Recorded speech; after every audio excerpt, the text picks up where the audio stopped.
Hello student साडा class 11 का chapter चलता है जी मोशन इन ए प्लेन और ये अज डेरीवेशन करांगे जी प्रोजैक्टाइल मोशन ऑन इनकलाइंड प्लेन। देखो जी इनकलाइंड प्लेन की होंदा वा जिवें तुसीं हिल एरिया दे विच जांदे जे हिल एरिया दे विच की होंदा जी चढ़ाइयां होंदियां वा जां कह सकदे हां कि बहुत सारियां हिल्स होंदियां वा जां बहुत सारियां पीक्स होंदियां वा जां जिन्हों आपां चढ़ाइयां कह दिंदे हां।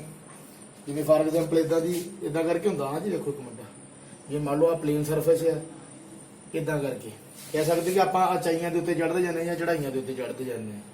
सो ये अज वो वालियां जिहड़ियां पीक्स आ जिहड़ियां चढ़ाइयां उहदी गल करांगे। सब तो पहला देखो जी प्रोजैक्टाइल मोशन भी होंदा वा। प्रोजैक्टाइल मोशन आप बड़ी बार पढ़ चुके हैं। कोई भी इदां दा सरफेस आ या इदां दा जिहड़ा पाथ आ उहनूं असीं की बोल दिंदे आ प्रोजैक्टाइल मोशन बोल दिंदे आ। असीं बार बार पढ़िया अगे पहला ही किया है कि अं एक बॉल वाली एग्जाम्पल लई ही और वो बॉल को अं जू वेलोसिटी नाल हिट किया ही सडनली स्ट्राइक किया ही और उन्हें भी किया है जी इदा का पाथ एक इदा का करव एक जनरेट किया या इदा का पाथ करव इदा का पाथ जनरेट किया है। सो ये साडा हो गया जी प्रोजैक्टाइल मोशन। अगर अगे गल कर लेंगे इनकलाइंड प्लेन की कि इनकलाइंड प्लेन की होंदा जी देखो जी आ साडा प्लेन सरफेस है इदा करके कोई भी किसी एंगल के उत्ते जिहड़ा सरफेस है इनू असीं बोलांगे ये वाले सरफेस नूं इनकलाइंड प्लेन। उस तो बाद देखो जी अगे आप थोड़ा ज्यादा लैबोरेट करते हैं। देखो जी जिहड़ियां ये चीज़ां जिहड़ियां डायग्राम जो मैं बनाउंदा पिया वां तुसीं जेकर अपनी कॉपी के उत्ते सारा कुछ नोट कर लेना वा। मैं इहनूं नाल ही रेज करते जाना जे और ये सारियां चीज़ां कह सकते मेरे वास्ते फालतू है जी पर तुहानूं सिखाउण करके मैनूं सारा कुछ दसना पैना वा। इस करके मैं सारा कुछ ही नोट करूँगा जो भी हैगा इहदे विच। सो अगे देखो जी इहदे विच मैं की करदा वां। ये सब तो पहला करना जी मैं इदा करके एक सरफेस ड्रा करूंगा। उस तो बाद करूंगा जी थीटा एंगल के उत्ते इदा करके इनकलाइंड प्लेन इनकलाइंड देखो जी ये वाली एक मैं लाइन ली है ये उत्ते थीटा एंगल के उत्ते मैं इनकलाइंड प्लेन ड्रा किया। ये वाला मेरा इनकलाइंड प्लेन है तुहानूं दस्सिया ना मैं कि इनकलाइंड प्लेन होंदा वा। सो देखो जी ये उत्ते ही करना वा असीं इत्थे इस जगह के उत्ते रुके हुए हैं। मान लो इस जगह के उत्ते खलो के कोई भी कह सकते तुम स्टोन की गल कर लो किसी बॉडी की गल कर लो जां कोई इंसानी शरीर की गल कर लो कि उन्होंने जू वेलोसिटी ने इथों सुट्टिया जो जू वेलोसिटी ने इथों सुट्टिया इदा करके लिख भी देना जू वेलोसिटी तो वो की करूँगा जी ये वाला पाथ फॉलो करूँगा ये वाला और इत्थे जाके टिकूगा जी। और देखो जी इत्थे ही कीता असीं पहला बिल्कुल डाउन पोजीशन ते खलोते हैं जां ग्राउंड पोजीशन ते खलोते हैं और इतों असीं जू वेलोसिटी नाल कोई ऑब्जेक्ट सुट्टिया ऑब्जेक्ट की गल कर लो कि स्टोन की गल कर लो जां तुसीं फिर इंसानी शरीर की भी गल कर सकते जे ह्यूमन बॉडी की भी गल कर सकते जे। सो ये केस दे विच की कीता जी असीं बिल्कुल ग्राउंड पोजीशन ते खलोते हैं और असीं टॉप पोजीशन ते चढ़ गए हैं कह सकते हाइट के उत्ते चढ़ गए हैं। सो ये वाले केस नूं की बोलांगे डाउन टू टॉप क्योंकि असीं डाउन पोजीशन तो टॉप पोजीशन ते चढ़ गए जो जू वेलोसिटी ने किसी बॉडी नूं इथों थ्रो किया है। उस तो बाद सैकंड केस किहड़ा करना वा सैकंड केस दे विच की होऊगा जी सेम इदा करके मैं प्लेन सरफेस लिया वा उहदे उत्ते मैं थीटा एंगल के उत्ते एक इनकलाइंड प्लेन ड्रा किया वा।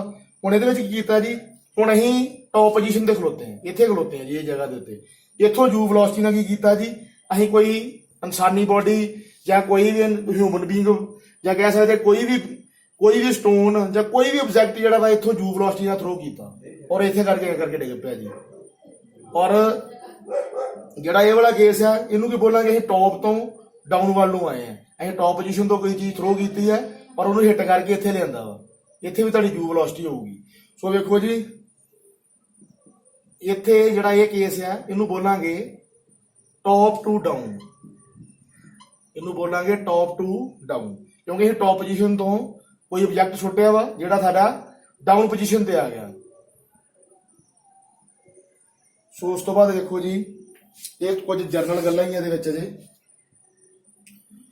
उस तो बाद देखो जी आपां इहदी थोड़ी डायग्राम बनाउणे अगे। हुण देखो जी इहदे विच दो केस पढ़ने हैं डाउन टू टॉप और टॉप टू डाउन। सो पहला असीं गल करांगे डाउन टू टॉप दी ते थल्ले तां वाली चीज़ दी गल करांगे। सो देखो जी इहनूं किद्दां असीं सॉल्व करदे हैं इनू मैं मिटा दे लगा तुसीं आपदी कॉपी ते प्लीज़ इनू ड्रा करते जाओ ये वालियां चीज़ां नूं क्योंकि ड्रा करोगे तो तुहाडा ज़्यादा बेनीफिट होऊगा इहदे विच।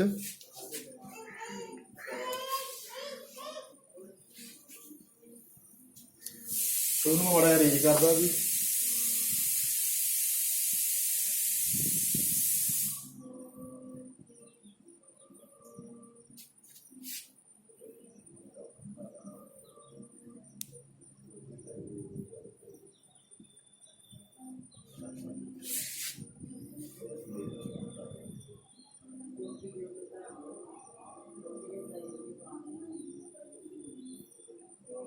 ਸੋ ਉਸ ਤੋਂ ਬਾਅਦ ਵੇਖੋ ਜੀ, ਸਭ ਤੋਂ ਪਹਿਲਾਂ ਕਰਨਾ ਵਾ ਆਪਾਂ ਇੱਕ ਪਲੇਨ ਸਰਫੇਸ ਲਿਆ। ਉਸ ਤੋਂ ਬਾਅਦ ਪਲੇਨ ਸਰਫੇਸ ਦੇ ਉੱਤੇ ਆਪਾਂ ਕਰਨਾ ਜੀ ਇਨਕਲਾਈਨਡ ਪਲੇਨ ਡਰਾ ਕਰਨਾ। ਇਨਕਲਾਈਨਡ ਪਲੇਨ ਕਿਹੜੇ ਐਂਗਲ ਤੇ ਕਰਨਾ? Theta angle. ਚਲੋ ਮੈਂ ਥੀਟਾ ਐਂਗਲ ਲੈ ਲਿਆ ਵਾ। ਥੀਟਾ ਐਂਗਲ ਤੇ ਕੀਤਾ ਜੀ, ਥੀਟਾ ਐਂਗਲ ਤੇ ਮੈਂ ਇੱਕ ਇਨਕਲਾਈਨਡ ਸਰਫੇਸ ਡਰਾ ਕਰ ਲਿਆ ਔਰ ਇਹਦੇ ਨਾਲ ਐਂਗਲ ਬਣਦਾ ਪਿਆ ਜੀ ਥੀਟਾ। ਉਸ ਤੋਂ ਬਾਅਦ ਵੇਖੋ ਜੀ, ਇਸ ਹੁਣ ਇਹ ਜਿਹੜਾ ਕੇਸ ਆ ਇਹਨੂੰ ਕੀ ਬੋਲਾਂਗੇ? Down to top. ਮੈਂ ਡਾਊਨ ਟੂ ਟੌਪ ਦੀ ਗੱਲ ਕਰ ਲੱਗਾ ਜੀ। ਪਲੀਜ਼ ਇਹਦੇ ਵਿੱਚ ਮੈਂ ਲਿਖ ਹੀ ਦੇਣਾ ਵਾ। ਸੋ ਇਹਦੇ ਵਿੱਚ ਵੇਖੋ ਜੀ ਕੀ ਹੋਇਆ, ਮੈਂ ਇਨਕਲਾਈਨਡ ਪਲੇਨ ਆਪਦਾ ਡਰਾ ਕਰ ਲਿਆ ਵਾ ਥੀਟਾ ਐਂਗਲ ਦੇ ਉੱਤੇ। ਸੋ ਉਸ ਤੋਂ ਬਾਅਦ ਵੇਖੋ ਜੀ ਇਹਦੇ ਵਿੱਚ ਕੀ ਹੋਇਆ ਜੀ, ਜਿਹੜਾ ਇਹ ਵਾਲਾ ਪੁਆਇੰਟ ਆ, ਜਿਹੜਾ ਮੇਰਾ ਕਹਿ ਸਕਦੇ ਆ ਡਾਊਨ ਪੁਆਇੰਟ ਆ, ਇਸ ਜਗ੍ਹਾ ਤੇ ਖਲੋਗੇ ਜੀ ਮੈਂ ਕੋਈ ਵੀ ਆਬਜੈਕਟ ਜਿਹੜਾ ਵਾ ਉਹਨੂੰ ਯੂ ਵੈਲੋਸਿਟੀ ਨਾਲ ਥਰੋ ਕੀਤਾ। ਸੋ ਵੇਖੋ ਜੀ ਮੈਂ ਯੂ ਵੈਲੋਸਿਟੀ ਨਾਲ ਕਿੱਦਾਂ ਥਰੋ ਕਰਦਾ ਵਾਂ, ਇਦਾਂ ਕਰਕੇ। ਇਦਾਂ ਦਾ ਉਹਨੇ ਸਰਫੇਸ ਜਿਹੜਾ ਇਦਾਂ ਦਾ ਕਰਵ ਜਿਹੜਾ ਉਹਨੇ ਕ੍ਰੀਏਟ ਕਰ ਲਿਆ। ਸੋ ਇੱਥੇ ਯੂ ਵੈਲੋਸਿਟੀ ਆ ਜੀ ਮੇਰੀ, ਇਸ ਜਗ੍ਹਾ ਦੇ ਉੱਤੇ ਮੇਰੀ ਯੂ ਵੈਲੋਸਿਟੀ ਆ। ਸੋ ਜਿਹੜੀ ਇਹ ਯੂ ਵੈਲੋਸਿਟੀ ਆ ਨਾ ਜੀ, ਜਿਹੜੀ ਇਹ ਯੂ ਵੈਲੋਸਿਟੀ ਆ ਇਨਕਲਾਈਨਡ ਪਲੇਨ ਦੇ ਨਾਲ ਅਲਫਾ ਐਂਗਲ ਬਣਾਉਂਦੀ ਪਈ ਹੈ। ਜਿਹੜੀ ਤੁਹਾਡੀ ਯੂ ਵੈਲੋਸਿਟੀ ਆ, ਇਹ ਵਾਲਾ ਜਿਹੜਾ ਇਨਕਲਾਈਨਡ ਪਲੇਨ ਆ ਜਿਹੜਾ ਥੀਟਾ ਐਂਗਲ ਤੇ ਬਣਾਇਆ ਮੈਂ, ਇਹਦੇ ਨਾਲ ਅਲਫਾ ਐਂਗਲ ਕ੍ਰੀਏਟ ਕਰਦੀ ਪਈ ਹੈ। ਮੈਂ ਇੱਥੇ ਲਿਖੀ ਦਿੰਦਾ, ਮੰਨ ਲਓ ਇਹਦੇ ਨਾਲ ਇਹਨੇ ਅਲਫਾ ਐਂਗਲ ਕ੍ਰੀਏਟ ਕਰ ਲਿਆ। ਉਸ ਤੋਂ ਬਾਅਦ ਵੇਖੋ ਜੀ, ਇਹਦੇ ਚ ਹੋਇਆ ਕੀ ਆ। ਵੈਸੇ ਤੇ ਅਸੀਂ ਨੋਰਮਲ ਜਿਹੜਾ ਵਾ, ਨੋਰਮਲ ਅਸੀਂ ਇਦਾਂ ਨੋਰਮਲ ਕੀ ਕਰਦੇ ਆ ਜੀ, ਇਦਾਂ ਅਸੀਂ ਐਕਸ ਐਕਸਿਸ ਬਣਾ ਲੈਂਦੇ ਆ ਔਰ ਇਦਾਂ ਅਸੀਂ ਵਾਈ ਬਣਾ ਲੈਂਦੇ ਆ। ਬਟ ਇਹਦੇ ਵਿੱਚ ਕੀ ਆ ਜੀ, ਇਨਕਲਾਈਨਡ ਪਲੇਨ ਦੀ ਗੱਲ ਹੁੰਦੀ ਪਈ ਆ। ਜਿਹੜਾ ਐਕਸ ਐਕਸਿਸ ਆ ਉਹਨੂੰ ਮੈਂ ਥੀਟਾ ਐਂਗਲ ਤੇ ਰੋਟੇਟ ਕਰਤਾ ਵਾ। ਜਿਹੜਾ ਐਕਸ ਐਕਸਿਸ ਆ ਉਹਨੂੰ ਥੀਟਾ ਐਂਗਲ ਤੇ ਐਂਟੀ ਕਲੋਕਵਾਈਜ਼ ਰੋਟੇਟ ਕਰਤਾ ਵਾ। ਸੋ ਵੇਖੋ ਜੀ, ਜਦੋਂ ਇਹ ਵਾਲਾ ਜਿਹੜਾ ਐਕਸ ਐਕਸਿਸ ਆ ਇਹਨੂੰ ਐਂਟੀ ਕਲੋਕਵਾਈਜ਼ ਥੀਟਾ ਐਂਗਲ ਤੇ ਮੈਂ ਰੋਟੇਟ ਕਰਤਾ ਵਾ। ਰੋਟੇਟ ਕਰਨਾ ਕੀ ਆ ਜੀ, ਜਿਹੜਾ ਮੇਰਾ ਐਕਸ ਐਕਸਿਸ ਇੱਥੇ ਬਣਦਾ ਪਿਆ ਨਾ, ਇਹ ਰੋਟੇਟ ਹੋ ਕੇ ਇੱਥੇ ਬਣ ਲੈ ਪੂਗਾ। ਸੋ ਇਹਨੂੰ ਮੈਂ ਮੰਨ ਲੂੰਗਾ ਐਕਸ ਐਕਸਿਸ। ਸੋ ਜਿਹੜਾ ਅਗਰ ਮੇਰਾ ਐਕਸ ਐਕਸਿਸ ਚੇਂਜ ਹੋ ਗਿਆ ਤੇ ਮੇਰਾ ਵਾਈ ਐਕਸਿਸ ਵੀ ਚੇਂਜ ਹੋ ਜਾਊਗਾ। ਇਹ ਵੀ ਆਪਦੀ ਪੋਜੀਸ਼ਨ ਚੇਂਜ ਕਰ ਲੂਗਾ। ਸੋ ਜਿਹੜਾ ਅਗਰ ਮੇਰਾ ਐਕਸ ਐਕਸਿਸ ਚੇਂਜ ਹੋਇਆ ਤੇ ਜਿਹੜਾ ਮੇਰਾ ਵਾਈ ਐਕਸਿਸ ਆ ਉਹ ਵੀ ਐਂਟੀ ਕਲੋਕਵਾਈਜ਼ ਕੀ ਹੋਊਗਾ ਜੀ, ਥੀਟਾ ਐਂਗਲ ਤੇ ਰੋਟੇਟ ਹੋ ਜਾਊਗਾ। ਸੋ ਇੱਥੇ ਮੈਂ ਡਰਾ ਕਰ ਦੇਣਾ ਇਦਾਂ ਕਰਕੇ, ਇਹਦੇ ਬਿਲਕੁਲ 90 ਡਿਗਰੀ ਤੇ ਮੇਰਾ ਆ ਗਿਆ ਜੀ ਵਾਈ ਐਕਸਿਸ। ਹੋਇਆ ਕੁਝ ਨਹੀਂ ਜੀ, ਇੱਥੇ ਬਿਲਕੁਲ ਨਾਰਮਲ ਪੋਜੀਸ਼ਨ ਦੇ ਉੱਤੇ ਐਕਸ ਵਾਈ ਆ। ਬਟ ਇਹਦੇ ਵਿੱਚ ਕੀਤਾ ਜੀ, ਜਿਹੜਾ ਐਕਸ ਆ ਉਹਨੂੰ ਐਂਟੀ ਕਲੋਕਵਾਈਜ਼ ਥੀਟਾ ਐਂਗਲ ਤੇ ਮੈਂ ਰੋਟੇਟ ਕਰਤਾ। ਅਗਰ ਮੈਂ ਐਕਸ ਨੂੰ ਰੋਟੇਟ ਕੀਤਾ, ਵਾਈ ਮੇਰੇ ਨਾਲ ਹੀ ਰੋਟੇਟ ਹੋ ਗਿਆ। ਸੋ ਵੇਖੋ ਜੀ, ਬਸ ਇਹਦੇ ਵਿੱਚ ਇਹਦੀ ਗੱਲ ਹੁੰਦੀ ਪਈ ਆ। ਉਸ ਤੋਂ ਬਾਅਦ ਵੇਖੋ ਜੀ, ਮੈਂ ਚੀਜ਼ ਲਿਖ ਵੀ ਦੇਣਾ ਜੀ, ਇੱਥੇ ਮੈਂ ਨੋਟ ਹੀ ਕਰ ਦੇਣਾ ਵਾ, rotate x y axis by angle theta anti clockwise direction. ਆ ਜੀ ਨੋਟ ਕਰ ਲਿਓ ਜੀ ਨਾਲ। ਇਹਦੇ ਵਿੱਚ ਕੀਤਾ ਜੀ, ਜਿਹੜਾ ਮੇਰਾ ਨਾਰਮਲ ਐਕਸ ਔਰ ਵਾਈ ਆ, ਇਹਨੂੰ ਕੀਤਾ ਜੀ ਥੀਟਾ ਐਂਗਲ ਤੇ ਐਂਟੀ ਕਲੋਕਵਾਈਜ਼ ਡਾਇਰੈਕਸ਼ਨ ਦੇ ਵਿੱਚ। ਐਂਟੀ ਕਲੋਕਵਾਈਜ਼ ਡਾਇਰੈਕਸ਼ਨ ਦੇ ਵਿੱਚ ਕੀ ਕੀਤਾ ਜੀ, ਮੈਂ ਰੋਟੇਟ ਕਰਦਾ, ਥੋੜਾ ਜਿਹਾ ਰੋਟੇਟ ਕਰਦਾ। ਸੋ ਇਹ ਮੇਰਾ ਕਿਹੜਾ ਫਿਰ ਪਲੇਨ ਬਣ ਗਿਆ, ਇਨਕਲਾਈਨਡ ਪਲੇਨ ਬਣ ਗਿਆ। ਸੋ ਇਸ ਤੋਂ ਬਾਅਦ ਵੇਖੋ ਜੀ, ਉਸ ਤੋਂ ਬਾਅਦ ਵੇਖੋ ਜੀ ਜੋ ਅਸੀਂ ਹੋਰ ਕੀ ਕਰ ਸਕਦੇ ਹਾਂ। ਜਿਹੜਾ ਐਕਸ ਐਕਸਿਸ ਹੈ ਉਹ ਕਿਹਦੇ ਲੌਂਗ ਹੈ ਜੀ, ਇਨਕਲਾਈਨਡ ਪਲੇਨ ਦੇ ਲੌਂਗ ਹੈ। ਸੋ ਆਪਾਂ ਲਿਖ ਲੈਂਦੇ ਹਾਂ, ਔਰ ਅਲੋਂਗ ਦਾ ਇਨਕਲਾਈਨਡ ਪਲੇਨ, ਅਲੋਂਗ ਦਾ ਇਨਕਲਾਈਨਡ ਪਲੇਨ। ਵੇਖੋ ਜੀ, ਇਹ ਮੇਰਾ ਇਨਕਲਾਈਨਡ ਪਲੇਨ ਹੈ ਜਿਹੜਾ ਇਹ ਵਾਲਾ, ਇੱਥੇ ਕੀ ਬਣਦਾ ਪਿਆ, ਮੇਰਾ ਐਕਸ ਐਕਸਿਸ ਬਣਦਾ ਪਿਆ। ਵੈਸੇ ਕਰਕੇ ਮੈਂ ਲਿਖਤਾ ਵਾ ਅਲੋਂਗ ਦਾ ਇਨਕਲਾਈਨਡ ਪਲੇਨ, ਮੇਰਾ ਕਿਹੜਾ ਐਕਸਿਸ ਬਣਦਾ ਪਿਆ ਵਾ, ਐਕਸ ਐਕਸਿਸ ਬਣਦਾ ਪਿਆ। ਉਸ ਤੋਂ ਬਾਅਦ ਵੇਖੋ ਜੀ, ਇਹਦੇ ਬਿਲਕੁਲ 90 ਡਿਗਰੀ ਤੇ, ਇਹਦੇ ਬਿਲਕੁਲ ਪਰਪੈਂਡੀਕੂਲਰ ਕੌਣ ਬਣਦਾ ਪਿਆ ਵਾ, ਜਿਹਦੇ 90 ਡਿਗਰੀ ਤੇ ਕੌਣ ਬਣਦਾ ਪਿਆ, ਉਹ 90 ਡਿਗਰੀ ਐਂਗਲ ਬਣਦਾ ਪਿਆ ਨਾ ਇੱਥੇ। ਸੋ ਜਿਹੜਾ ਵਾਈ ਐਕਸਿਸ ਆ ਉਹ ਬਿਲਕੁਲ ਪਰਪੈਂਡੀਕੂਲਰ ਹੈ ਜੀ ਐਕਸ ਐਕਸਿਸ ਤੇ। ਸੋ ਆਪਾਂ ਲਿਖ ਲੈਂਦੇ ਹਾਂ perpendicular to inclined plane perpendicular to inclined plane। देखो जी ਜਿਹੜਾ ਮੇਰਾ y एक्सिस है ਉਹ ਇਨਕਲਾਈਨਡ ਪਲੇਨ ਦੇ, ਇਹ ਵਾਲਾ ਮੇਰਾ ਇਨਕਲਾਈਨਡ ਪਲੇਨ ਹੈ ਇਹ ਵਾਲਾ, ਇਹਦੇ y ਐਕਸਿਸ ਇਹਦੇ ਨਾਲ ਕੀ ਕਰਦਾ ਪਿਆ ਜੀ, ਪਰਪੈਂਡੀਕੂਲਰ ਐਂਗਲ ਬਣਾਉਂਦਾ ਪਿਆ ਵਾ, ਜਾਂ ਪਰਪੈਂਡੀਕੂਲਰ ਆ ਜਾਂ 90 ਡਿਗਰੀ ਐਂਗਲ ਬਣਾਉਂਦਾ ਪਿਆ ਵਾ। ਸੋ ਇਸੇ ਕਰਕੇ ਲਿਖਤਾ ਵਾ ਪਰਪੈਂਡੀਕੂਲਰ ਟੂ ਇਨਕਲਾਈਨਡ ਪਲੇਨ ਕੌਣ ਹੈ ਜੀ, y axis. Perpendicular to inclined plane ਕੌਣ ਹੈ ਜੀ, y ਐਕਸਿਸ। ਸੋ ਇਹ ਦੋਨੋਂ ਚੀਜ਼ਾਂ ਇਹਦੇ ਵਿੱਚ ਕੰਡੀਸ਼ਨਸ ਆ ਜੀ। ਉਸ ਤੋਂ ਬਾਅਦ ਵੇਖੋ ਜੀ, ਉਸ ਤੋਂ ਬਾਅਦ ਅਸੀਂ ਇਹਦੇ ਆਪਾਂ ਕਹਿ ਸਕਦੇ ਕਿ ਜਦੋਂ ਵੀ ਆਪਾਂ ਇਹ ਜਿੰਨੇ ਵੀ ਆਪਾਂ ਪ੍ਰੋਜੈਕਟਾਈਲ ਮੋਸ਼ਨ ਕੀਤੇ ਆ, ਜਦੋਂ ਵੀ ਆਪਾਂ ਉਹਨਾਂ ਨੂੰ ਸੋਲਵ ਕਰਦੇ ਹਾਂ, ਆਪਾਂ ਨੂੰ ਇੱਕ ਐਕਸਿਸ ਸੋਲਵ ਨਹੀਂ ਕਰਦੇ, ਆਪਾਂ ਉਹਦੇ ਵਾਸਤੇ ਦੋ ਐਕਸਿਸ ਫੋਲੋ ਕਰਦੇ ਹਾਂ, ਐਕਸ ਐਕਸਿਸ ਵੀ ਫੋਲੋ ਕਰਦੇ ਹਾਂ, ਵਾਈ ਐਕਸਿਸ ਵੀ ਫੋਲੋ ਕਰਦੇ ਹਾਂ। ਮੇਨ 2D ਡਾਇਰੈਕਸ਼ਨ ਜਿਹੜੀਆਂ ਫੋਲੋ ਕਰਦੇ ਹਾਂ ਜਾਂ 2 ਡਾਇਮੈਂਸ਼ਨਲ ਡਾਇਰੈਕਸ਼ਨ ਫੋਲੋ ਕਰਦੇ ਹਾਂ। ਸੋ ਚੈਪਟਰ ਵੀ ਸਾਡਾ ਇਹੋ ਹੀ ਹੈ ਜੀ, ਮੋਸ਼ਨ ਇਨ ਏ ਪਲੇਨ। ਇਹਦੇ ਵਿੱਚ ਅਸੀਂ 2 ਡਾਇਮੈਂਸ਼ਨਸ ਜਾਂ 2D ਫੋਰਸਸ ਦੀ ਗੱਲ ਕਰਦੇ ਪਏ ਹਾਂ। ਸੋ ਇਹਦੇ ਵਿੱਚ ਵੇਖੋ ਜੀ, ਅੱਜ ਅਸੀਂ ਸੋ ਵੇਖੋ ਜੀ ਇਹਦੇ ਵਿੱਚ ਅਸੀਂ ਹੁਣ ਵੀ 2D ਫੋਰਸਸ ਦੀ ਗੱਲ ਕਰਾਂਗੇ। ਮੀਨਸ ਜਿੰਨੇ ਵੀ ਫੋਰਸ ਆ ਉਹਨੂੰ 2 ਡਾਇਰੈਕਸ਼ਨ ਦੇ ਵਿੱਚ ਸੋਲਵ ਕਰਾਂਗੇ, ਉਹਨੂੰ ਐਕਸ ਡਾਇਰੈਕਸ਼ਨ 'ਚ ਵੀ ਸੋਲਵ ਕਰਾਂਗੇ ਔਰ ਉਹਨੂੰ ਵਾਈ ਐਕਸਿਸ ਦੇ ਵਿੱਚ ਵੀ ਸੋਲਵ ਕਰਾਂਗੇ। ਉਹਨੂੰ ਕਹਿ ਸਕਦੇ ਕਿ ਉਹਨੂੰ ਐਕਸ ਡਾਇਰੈਕਸ਼ਨ 'ਚ ਵੀ ਸੋਲਵ ਕਰਾਂਗੇ, ਵਾਈ ਡਾਇਰੈਕਸ਼ਨ 'ਚ ਵੀ ਸੋਲਵ ਕਰਾਂਗੇ, ਐਕਸ ਐਕਸਿਸ 'ਚ ਵੀ ਸੋਲਵ ਕਰਾਂਗੇ, ਵਾਈ ਐਕਸਿਸ 'ਚ ਵੀ ਸੋਲਵ ਕਰਾਂਗੇ। ਸੋ ਜਿੰਨੇ ਵੀ ਇਹਦੇ ਵਿੱਚ ਫੋਰਸਿਸ ਹੋਣਗੇ ਉਹਨੂੰ ਅਸੀਂ 2D ਡਾਇਰੈਕਸ਼ਨ ਦੇ ਵਿੱਚ ਸੋਲਵ ਕਰਾਂਗੇ। ਸੋ ਵੇਖੋ ਕਿੱਦਾਂ ਸੋਲਵ ਕਰਦੇ ਆ ਜੀ। ਸਭ ਤੋਂ ਪਹਿਲਾਂ ਦੇਖੋ ਜੀ, ਇੱਥੇ ਜਦੋਂ ਵੀ ਜਿਹੜਾ ਕੋਈ ਆਬਜੈਕਟ ਥਰੋ ਕੀਤਾ ਸੀ, ਜਿਹੜੇ ਆਬਜੈਕਟ ਨੂੰ ਅਸੀਂ ਇੱਥੋਂ ਹਿੱਟ ਕੀਤਾ ਸੀ ਜਾਂ ਸੁੱਟਿਆ ਸੀ, ਕਿਹੜੀ ਵੈਲੋਸਿਟੀ ਨਾਲ ਸੁੱਟਿਆ ਸੀ, ਯੂ ਵੈਲੋਸਿਟੀ ਨਾਲ। ਸੋ ਵੇਖੋ ਯੂ ਦੇ ਦੋ ਕੰਪੋਨੈਂਟ ਬਣ ਗਏ।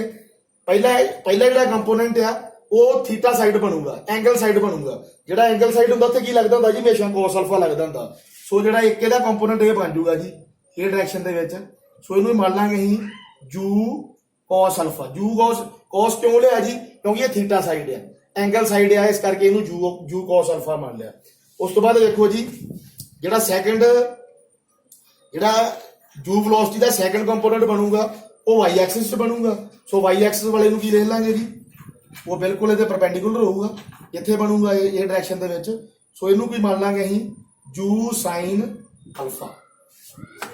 ਇੱਕ ਵਾਰੀ ਯੂ ਕੋਸ ਅਲਫਾ ਔਰ ਇੱਕ ਵਾਰੀ ਯੂ ਸਾਈਨ ਅਲਫਾ। ਜਿਹੜਾ ਕੋਸ ਆ ਉਹ ਹਮੇਸ਼ਾ ਥੀਟਾ ਸਾਈਡ ਲੈਂਦੇ ਆ, ਐਂਗਲ ਸਾਈਡ ਲੈਂਦੇ ਆ। ਤੁਹਾਨੂੰ ਇਹੋ ਚੈਪਟਰ ਦੇ ਵਿੱਚ ਮੈਂ ਦੱਸਿਆ ਹੈ, ਇਹ ਵਾਲੀ ਚੀਜ਼ ਦੇ ਵਿੱਚ ਕਿਸੇ ਨਾ ਕਿਸੇ ਲੈਕਚਰ 'ਚ ਦੱਸਿਆ ਇਹ ਵਾਲੀ ਚੀਜ਼ ਨੂੰ ਹੀ। ਉਸ ਤੋਂ ਬਾਅਦ ਵੇਖੋ ਜੀ, ਉਸ ਤੋਂ ਬਾਅਦ ਇਹ ਵਾਲੀਆਂ ਚੀਜ਼ਾਂ ਸੋਲਵ ਹੋ ਗਈਆਂ। ਉਸ ਤੋਂ ਬਾਅਦ ਵੇਖੋ ਜੀ, ਅਗਰ ਜਿਹੜੀ ਇਹ ਮੈਂ ਡਾਇਗਰਾਮ ਬਣਾਈ ਹੈ ਤੁਹਾਡੇ ਸਾਹਮਣੇ, ਅਗਰ ਜਿਹੜੀ ਮੈਂ ਡਾਇਗਰਾਮ ਬਣਾਈ ਹੈ, ਜਿਹੜਾ ਇਹ ਥੀਟਾ ਐਂਗਲ ਹੈ, ਅਗਰ ਉਹਨੂੰ ਹਟਾ ਦਾਂ ਥੀਟੇ ਨੂੰ, ਤੇ ਇਹ ਡਾਇਗਰਾਮ ਜਿਹੜੀ ਹੈ ਬਿਲਕੁਲ ਸਿੱਧੀ ਹੋ ਜੂਗੀ। ਸੋ ਆਪਾਂ ਨੂੰ ਸਿੱਧੀ ਕਰਕੇ ਵੇਖ ਲੈਂਦੇ ਡਾਇਗਰਾਮ ਨੂੰ। ਉਹਦੇ ਨਾਲ ਕੀ ਹੋਊਗਾ, ਜਿਹੜਾ ਥੀਟਾ ਐਂਗਲ ਆ, ਸਾਨੂੰ ਪਤਾ ਹੈਗਾ ਕਿ ਥੀਟਾ ਇੱਥੇ ਐਂਗਲ ਹੈਗਾ ਵਾ, ਬਟ ਇਹਦੇ ਨਾਲ ਕੀ ਹੋਊਗਾ, ਸਾਡੀ ਥੋੜੀ ਜਿਹੀ ਈਜ਼ ਹੋ ਜੂਗੀ, ਸਾਨੂੰ ਇਹਨੂੰ ਕਰਨ ਵਾਸਤੇ ਸੌਖ ਹੋ ਜੂਗੀ। ਜਿਹੜਾ ਥੀਟਾ ਵਾ ਸਾਡੇ ਵਿੱਚੋਂ ਨਿਕਲ ਜੂਗਾ। ਅਸੀਂ ਲਿਖ ਲਿਆ ਵਾ ਇੱਕ ਵਾਰੀ। ਸੋ ਵੇਖੋ ਜੀ, ਅੱਗੇ ਇਹਨੂੰ ਕਰਕੇ ਵੇਖ ਲੈਂਦੇ ਆ।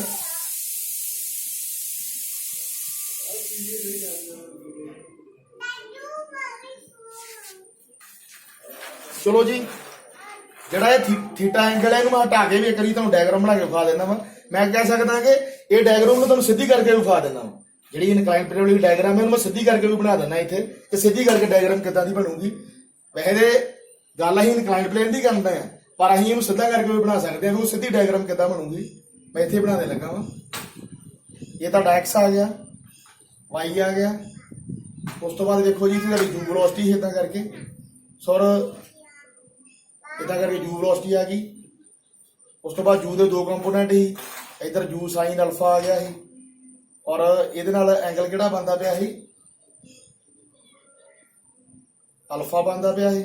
ਔਰ ਇੱਧਰ ਤੁਹਾਡਾ ਸੌਰੀ ਯੂ ਕੋਸ ਸੀ ਜੀ, ਕੋਈ ਐਂਗਲ ਇਹ ਥੀਟਾ ਸਾਈਡ ਬਣਦਾ ਪਿਆ ਨਾ, ਇਸ ਕਰਕੇ ਯੂ ਕੋਸ ਅਲਫਾ ਸੀ, ਪਰ ਇੱਧਰ ਯੂ ਸਾਈਨ ਅਲਫਾ ਸੀ।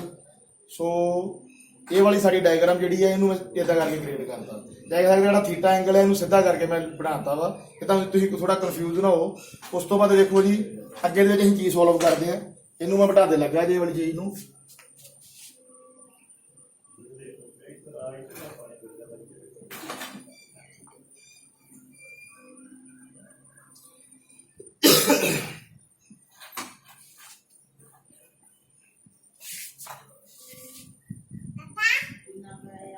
ਉਸ ਤੋਂ ਬਾਅਦ ਵੇਖੋ ਜੀ, ਅਸੀਂ ਗ੍ਰੈਵਿਟੀ ਸੋਲਵ ਕਰਨੀ ਆ। ਤੁਹਾਨੂੰ ਪਤਾ ਵਾ कि अगर कोई भी अं हाइट के उत्ते जाने सानू ग्रैविटी को अपोज भी करना पैंदा वा, जां ग्रैविटी कह सकते हैं कि ग्रैविटी सानू फायदा भी करती गई यार। अं हाइट से जाने अगर अं पहाड़ियों से चढ़ते सानू ग्रैविटी अपोज करती है, अगर अं पहाड़ियों तो नीचे उतरते हैं सानू ग्रैविटी जी है कह सकते हैं कि सानू मदद देती है, साडी हैल्प करती है, दोनों काम ही करती है। सो हुण असीं ग्रैविटी की गल कर लेने, ग्रैविटी को सॉल्व कर लीए। देखो जी ग्रैविटी भी असीं पा के वेख लेंगे। चलो इत्थे असीं ग्रैविटी इहदे नाल अटैच करके वेख लेंगे इस जगह के उत्ते। देखो जी ग्रैविटी जिहड़ी है वर्टिकली डाउनवर्ड जिहड़ी अप्लाई होगी, मान लो जी तुहाडी जी ग्रैविटी है। देखो जी ग्रैविटी को सॉल्व कर रहा मैं निक्की जी एक डायग्राम साइड पर बनाना वा। जे ग्रैविटी को सॉल्व करने थे इधर मैं एक डायग्राम बनाऊंगा। देखो जी इदा करके डायग्राम बना लेने फिर इतने थीटा एंगल बना लिया जी मैं। उस तो बाद मान लो जी मेरा इनक्लाइंड प्लेन बन गया थीटा एंगल के उत्ते। सो ये उत्ते मैं कोई ना कोई मान लो बॉडी रख ली है, मैं कोई बॉडी रख ली है। सो ये बॉडी का मास एम है जी। सो ये बॉडी का मास एम है।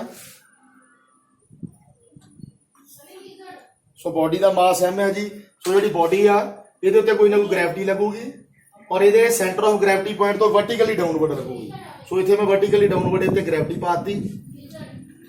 सो देखो जी जी ग्रैविटी है वो वर्टिकली डाउनवर्ड पई। हुण देखो जी जी ये वाली बॉडी इसका मास की होगा जी एम जी होगा, सॉरी वेट की होगा जी एम जी होगा। इसका वेट वर्टिकली डाउनवर्ड अप्लाई होंदा पिया और कदे करके होंदा वा ग्रैविटी करके, due to acceleration due to gravity करके। सो देखो जी ये जिहड़ा इनक्लाइंड प्लेन है तो दो कंपोनेंट बन गए ग्रैविटी के कारण। छोटे दो कंपोनेंट है किहड़े बन गए जी। सब तो पहला देखो जी जिहड़ा ऑब्जेक्ट है ये इधर नूं मूव करता पाया जी, कह सकते हैं टॉप टू डाउन पोजीशन वाल मूव करता पाया, कह सकते हैं पहाड़ी तो थले नूं आउंदा पिया वा। सो देखो जी ग्रैविटी किदां बनूगी, जिहड़ा तुहाडा ये वाला मास है ते जिहड़ी ये बॉडी का मास है वो की करूगा जी इहदे नाल बिल्कुल 90 डिग्री ते इदां करके बिल्कुल 90 डिग्री ते नीचे नूं इत्थे इहदा कंपोनेंट बन जूगा, इहदा कंपोनेंट बन जूगा जी cos थीटा और ये बिल्कुल कह सकते हैं जिहड़ा इनक्लाइंड प्लेन है बिल्कुल पैरेलल और ये बिल्कुल 90 डिग्री बना के ये बिल्कुल 90 डिग्री बना के भई एंगल चेते रखियो जिहड़ा ये एंगल बनता पाया ना, जिहड़ा ये हुण मैं बनाउण लगा इधर नूं किहड़ा लगूगा जी जी sin थीटा और इदा तुहाडी ग्रैविटी जिहड़ी सॉल्व हो जानी है। देखो जी पहला कोई भी बॉडी उत्ते ग्रैविटी पैंदी पई और ग्रैविटी जिहड़ी है उहनूं इदां शो कर दिंदे हैं क्योंकि तुहाडे कोल फार्मूला हुंदा ना weight is equal to mass into gravity. So वो इत्थे मैं अप्लाई कीता वा कि जिहड़ी बॉडी आ उहदे सेंटर ऑफ ग्रैविटी तो ਉਹਦਾ ਜਿਹੜਾ ਬੋਡੀ ਦਾ weight ਆ वर्टिकली डाउनवर्ड एक्ट करता पाया ਕਿਹਦੇ ਨਾਲ ਕਰਦਾ ਪਿਆ ਵਾ due to acceleration due to gravity. So ਇਹਦੇ बेसिस ਤੇ ਹੀ ਅਸੀਂ ਬਿਲਕੁਲ ਜਿਹੜੀ ਬੋਡੀ ਆ ਉਹਦੇ ਨਾਲ 90 डिग्री एंगल क्रिएट करा के ਉਹਦਾ ਇੱਕ ਕੰਪੋਨੈਂਟ ਸੋਲਵ ਕਰ ਲਿਆ ਜਿਹਨੂੰ जी cos थीटा ਲਿਖ ਲਿਆ ਔਰ ਜਿਹੜਾ ਦਾ ਸੈਕੰਡ ਕੰਪੋਨੈਂਟ ਹੈ ਉਹਦੇ ਨਾਲ ਬਿਲਕੁਲ 90 डिग्री एंगल ਬਣਾ ਕੇ ਜਿੱਧਰ ਨੂੰ ਸਾਡੀ ਬੋਡੀ ਮੂਵ ਕਰਦੀ ਪਈ ਆ ਉਹਦੀ ਸੇਮ ਡਾਇਰੈਕਸ਼ਨ ਵੱਲ जी sin थीटा ਸੋਲਵ ਕਰ ਲਿਆ। ਮੇਨ दोनों एक्सिस ਦੇ ਵਿੱਚ ਹੀ ਉਹਨੂੰ ਉਹਦੇ ਦੋ ਕੰਪੋਨੈਂਟ ਬਣ ਕੇ ਕਾਦੇ ਕਰਕੇ ਆਏ ਜੀ दोनों ਕੰਪੋਨੈਂਟ ग्रैविटी करके आए। सो देखो जी ये सेम चीज इतने भी अप्लाई होंगी पई है। देखो जी इतने मैं इतना ग्रैविटी बनाती है ग्रैविटी पैंदी पई है। सो देखो जी ये भी की होगा जिहड़ा तुहाडा इनक्लाइंड प्लेन है ये बिल्कुल 90 डिग्री बनाओ जी। इतने पहला बिल्कुल इतने 90 डिग्री बना लो इदा करके और जिहड़ा 90 डिग्री है इनू मान लो जी cos थीटा और ये भी एंगल देखो जी 90 डिग्री होगा ये वाला एंगल 90 डिग्री होगा। अगर देखो जी जो ये एंगल थीटा वा ये भी एंगल थीटा ही होगा। सो देखो जी उस तो बाद ये बिल्कुल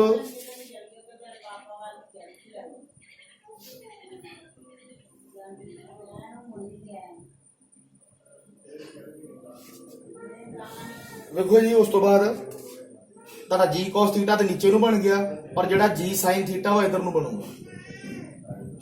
सो आपां इहनूं इधर नूं बना देने इत्थे एरो बना देना माड़ा जा इस जगह ते एरो बनाता। सो इत्थे तुहाडा की आ जाऊगा जी इत्थे तुहाडा आ जाऊगा जी sin थीटा। ਉਸ ਤੋਂ ਬਾਅਦ ਵੇਖੋ ਜੀ ਇਹ ਸਾਡੇ ਦੋਨੋਂ ਗ੍ਰੈਵਿਟੀ ਦੇ ਕੰਪੋਨੈਂਟ ਆ ਗਏ।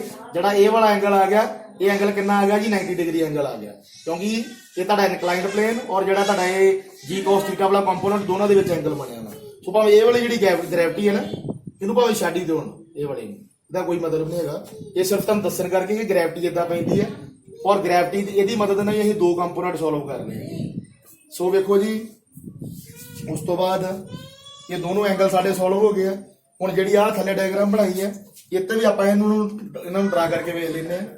ਸੋ ਵੇਖੋ ਜੀ ਇੱਥੇ ਜੂ ਵੈਲੋਸਿਟੀ ਨੇ ਕੰਪੋਨੈਂਟ ਸੁੱਟਿਆ ਸੀ, ਉਹਨੇ ਇਦਾਂ ਕਰਕੇ ਪਾਥ ਫੋਲੋ ਕਰ ਲਿਆ, ਇਹ ਵਾਲਾ ਪਾਥ ਫੋਲੋ ਕਰ ਲਿਆ। ਉਸ ਤੋਂ ਬਾਅਦ ਵੇਖੋ ਜੀ ਇਹ ਕੰਪੋਨੈਂਟ ਆਪਾਂ ਪਹਿਲਾਂ ਸੋਲਵ ਕੀਤੇ ਆ ਵੈਲੋਸਿਟੀ ਵਾਲੇ, ਜੂ cos ਅਲਫਾ ਜੂ sin ਅਲਫਾ।